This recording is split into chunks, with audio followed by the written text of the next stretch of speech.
Hello everyone! I want to share this bag sa inyo. Ayan, wala nang intro-intro. Pakita ko na siya agad kasi grabe, ang tagal na neto sa akin, like mga 15 days na. Sorry po. Hindi agad nakapag-film or nakapag-video kasi sobrang na-busy talaga. Nga, mga mare, tingnan nyo naman. Sobrang ganda ng bag na to and very authentic talaga yung datingan niya. O, diba? Atake talaga, hambog.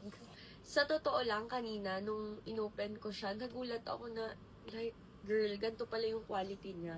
E nagsisisi ako na hindi ko agad siya in-unbox.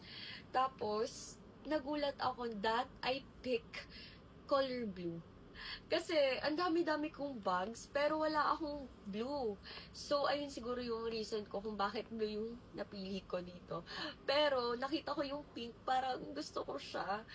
And, parang gusto ko siyang bilhin ng sarili ko, yung color pink. Ganda ng bag na to. Yung texture niya, grabe. And yung itsura niya talaga is authentic and halata mong matibay siya. Tapos, grabe, ang lakas makasosyal, 'di ba?